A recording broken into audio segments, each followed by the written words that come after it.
Saudara Sivitas Akademika Fakultas Hukum Universitas Islam Indonesia Senin siang menggelar aksi kecaman atas tindakan intimidasi kepada 3 rekannya yang mengajukan gugatan uji formil Undang-Undang TNI ke Mahkamah Konstitusi. Dalam pernyataan sikapnya, Sivitas Akademika Fakultas Hukum UII Yogyakarta menyebut upaya dugaan intimidasi kepada 3 rekannya menjadi bukti bahwa demokrasi dan kebebasan berpendapat di Indonesia saat ini dalam kondisi tidak baik. Atas peristiwa itu, segenap Sivitas Akademika Fakultas Hukum Universitas Islam Indonesia mencari fakta, bukti, dan berjanji mengawasi serta melindungi rekannya dari upaya dugaan intimidasi sembari mengawal gugatan uji formil Undang-Undang TNI ke Mahkamah Konstitusi. Oke, kita juga masih mencari-cari juga fakta-fakta yang penting. Yang pasti untuk yang mahasiswa yang melakukan uji formil tersebut itu emang benar-benar kita awasi lah. Jangan sampai mereka tuh kenapa-kenapa. Sempat merasa tertekan nggak Mas ketika mahasiswa itu ketika kemarin ada? Kalau tertekan mungkin enggak, karena ya emang dari Sivitas Akademika dan dari lembaga kemahasiswaan fakultas pun juga benar-benar mendukung keamanan mereka, dan juga udah ada kuasa juga dari LKPH, jadi ya insya Allah sih aman. Kepala Pusat Penerangan TNI Maijen TNI Christomay Sianturi memberi respon soal dugaan mahasiswa penggugat Undang-Undang TNI di Mahkamah Konstitusi. TNI berkomitmen mendukung segala bentuk kebebasan berpendapat sebagai nilai dari demokrasi. Menurutnya, setiap warga memiliki hak dalam menyampaikan aspirasi. Dan jika ada warga yang mengalami intimidasi, tekanan, atau ancaman agar melaporkan kepada pihak kepolisian.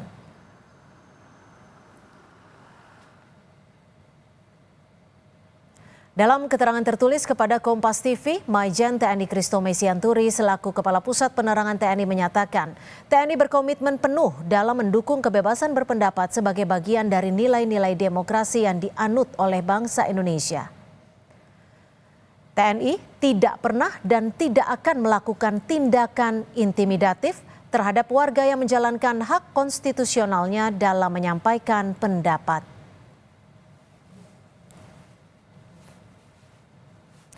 Wakil Ketua Komisi 3 DPR RI, Ahmad Saroni, menduga ada pihak yang sengaja memperkeruh keadaan soal dugaan intimidasi yang didapatkan penggugat Undang-Undang TNI.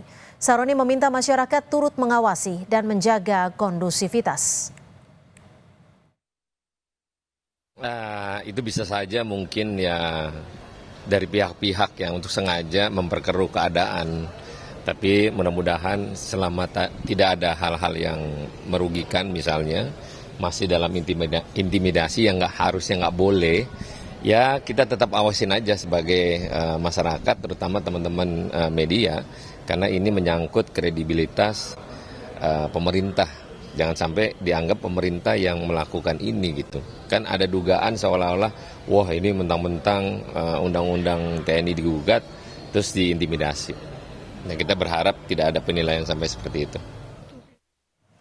Dan untuk membahasnya, saudara, kita sudah terhubung dengan Oleh Soleh, anggota Komisi 1 DPR RI fraksi PKB dan juga Ketua PBHI Julius Ibrani. Selamat petang Kang Oleh dan selamat petang Bung Julius. Terima kasih sudah bergabung bersama kami di Kompas Petang. Saya akan ke Kang Oleh terlebih dahulu. Anggota Komisi 1 DPR, bagaimana Anda menanggapi soal pernyataan sikap UII dan juga penggugat Undang-Undang TNI yang diduga mengalami intimidasi?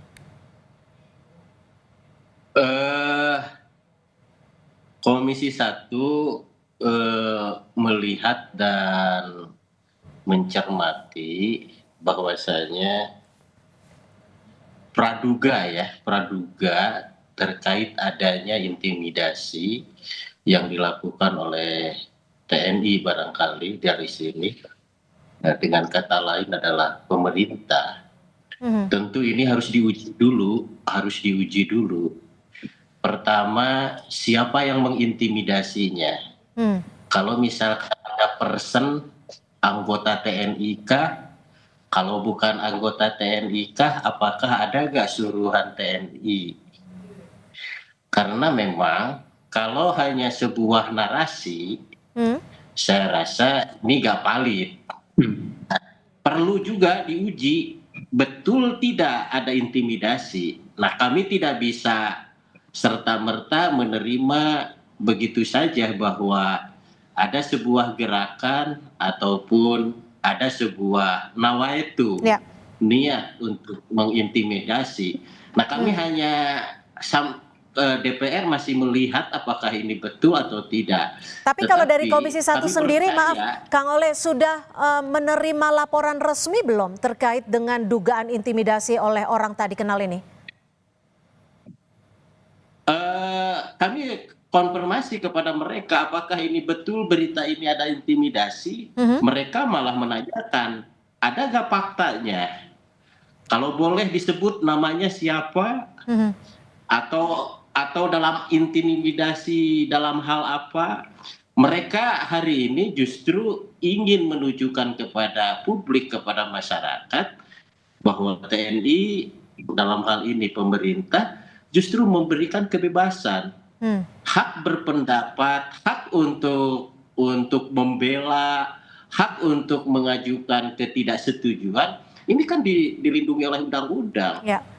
Nah, oleh sebab itu ya Komisi 1 melihat bahwa ini quote and quote ini masih dalam bentuk narasi, belum bentuk dalam fakta yang ada. Ya.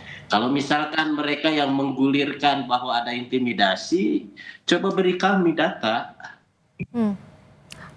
Kalau berdasarkan statement yang didapatkan, memang sudah ada 3 nama mahasiswa UII, sudah ada Arung, Irsyad, dan juga Bagus Putra yang diduga mendapatkan intimidasi dari orang tak dikenal dengan mencoba mengumpulkan data dan juga identitas. Tapi saya akan ke Bung Julius terlebih dahulu. Bagaimana PBHI bisa melihat dugaan intimidasi ini? Apakah ini juga merupakan bagian dari intimidasi? Karena mahasiswa-mahasiswa ini juga memang sedang mengajukan uji formil, mohon maaf.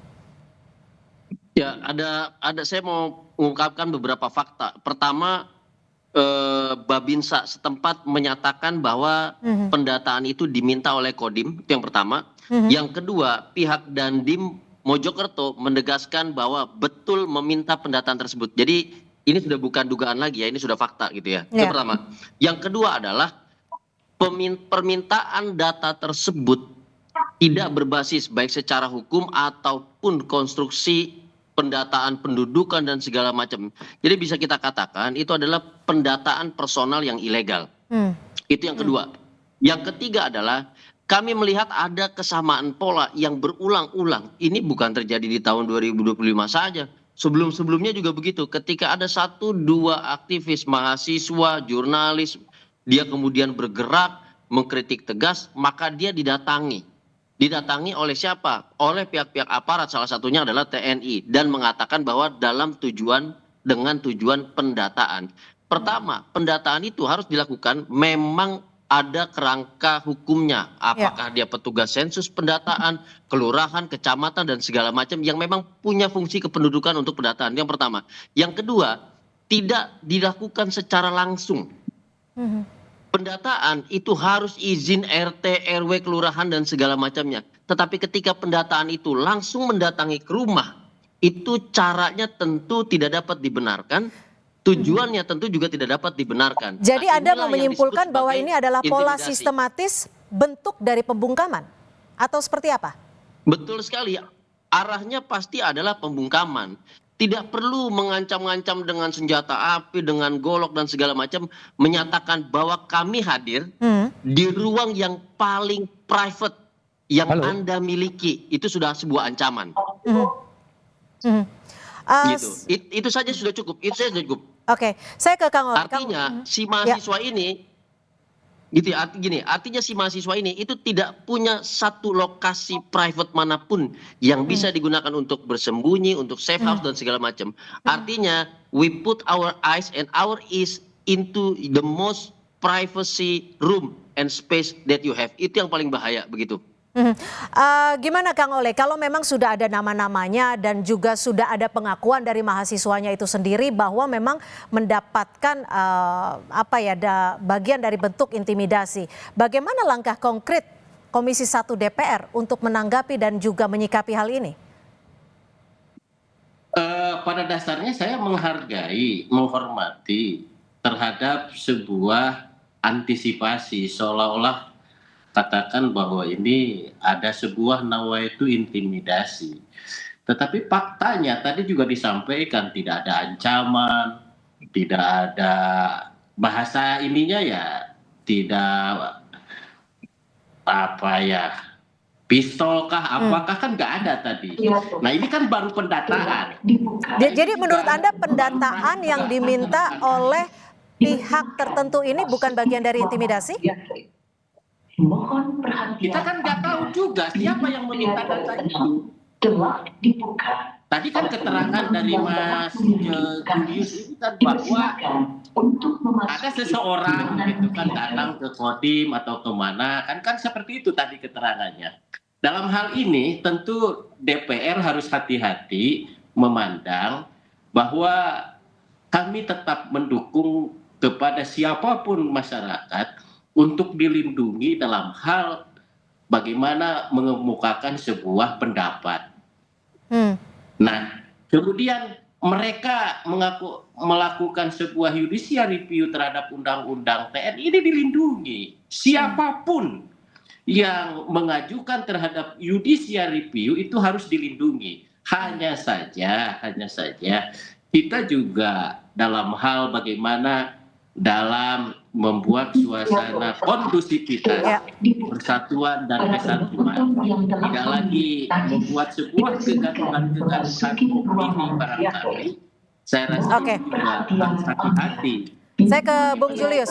Bung Julius, kalau Anda melihat apa yang terjadi saat ini, apakah ini bagian dari indikasi bahwa Undang-Undang TNI ini masih menjadi kontroversi, Bung Julius? Oh jelas begini, ada banyak hal yang belum bisa dijawab kepada publik. Apa yang diduga oleh publik mengenai RUU TNI semakin kesini semakin terjadi, gitu ya. Duduk di ranah sipil dan kita belum lihat adanya adjudikasi atau pengadilan yang berimbang antara sipil dan militer dan segala macamnya. Itu banyak pertanyaan dan oleh karenanya uji material di Mahkamah Konstitusi baik terkait dengan formilnya atau terkait dengan pasal per pasal materialnya itu sangat penting untuk dibuka kepada publik.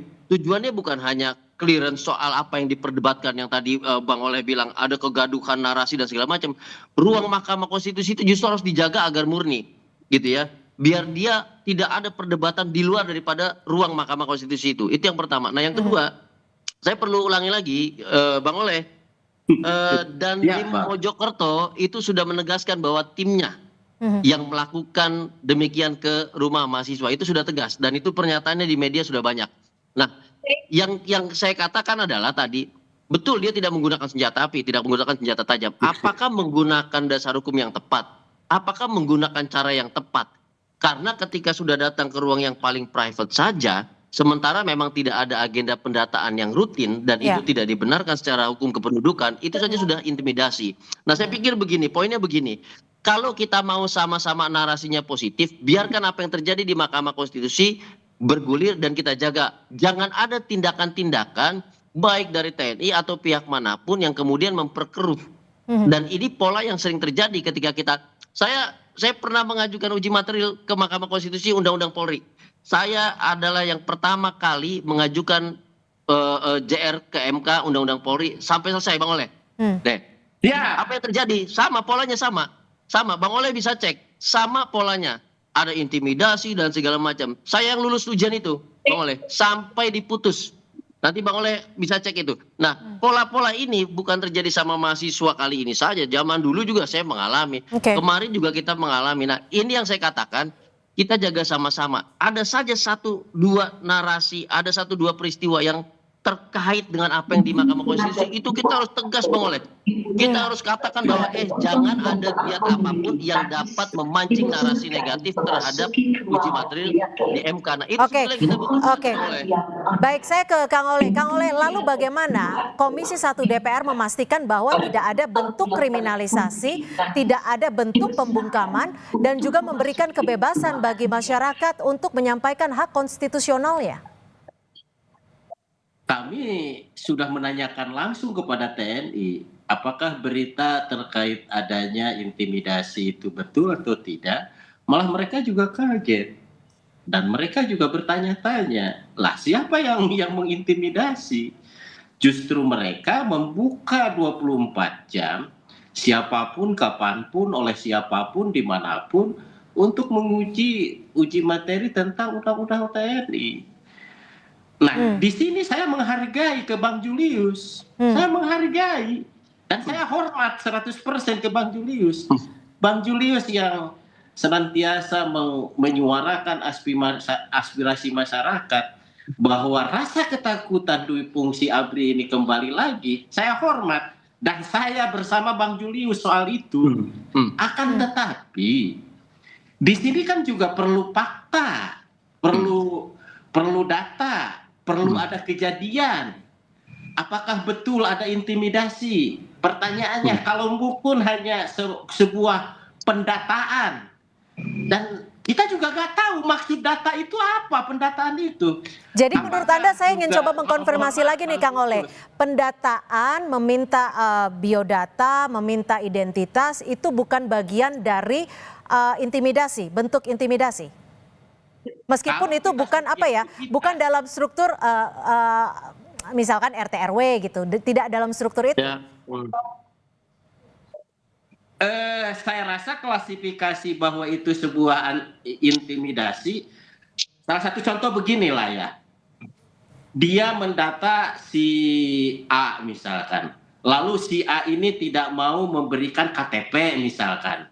Tidak memberikan keterangan yang jelas misalkan. Lalu seseorang itu memaksa, mana KTP kamu? Lalu disita dan yang lain-lain. Tetapi kalau misalkan dia dalam quote and quote ingin mengetahui misalkan identitas itu, kita juga tidak tahu untuk mengetahui identitas itu untuk apa keperluannya. Lalu gara-gara tersambung terhadap judicial review, kita subjektivitas ke sana. Mohon maaf, saya bukan membela satu pihak. Lalu saya tidak sepakat dengan Kang Julius, bukan ke sana. Lalu saya juga membela TNI, misalkan yang salah, nggak ke sana saya. Tetapi mari kita samakan dulu persepsi bahwasanya pemerintah hari ini memberikan ruang kebebasan kepada siapapun, dimanapun, kapanpun untuk menyampaikan pendapat, apalagi judicial review. Nah, seperti itu kan keadaannya hari itu. Terkecuali ada sebuah pernyataan dari TNI atau para pihak pemerintah yang menyatakan bahwa kami menolak terhadap judicial review. Nah, ini kan tidak. Gimana Bung Julius? Kan ini tidak.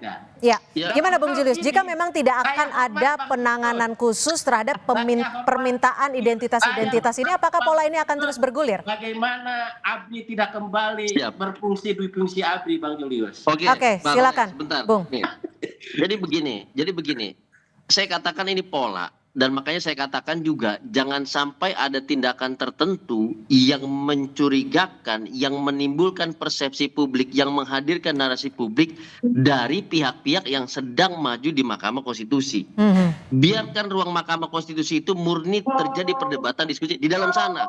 Tadi saya katakan bahwa nggak ada senjata, nggak ada golok, tetapi mendatangi ruang private dengan tujuan semacam pendataan kependudukan yang tidak melalui RT RW, ini saja sudah menyalahi aturan. Yang pertama, yang kedua, ini kan pola yang berulang. Jadi masyarakat tahu gitu kan, ketika sudah ada seperti ini dan kemudian di jangka waktu yang sama 3 mahasiswa ini ketiga-tiganya didatangi gitu.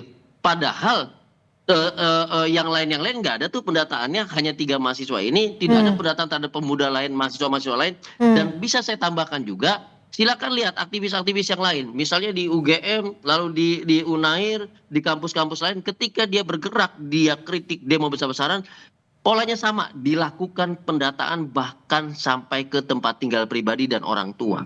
Oke. Nah, ini yang mesti kita hindari. Jadi kalau kita tidak mau ada narasi, tidak mau ada asumsi-asumsi, yang ini jangan dilakukan. Ruang-ruang pribadi itu kita jaga.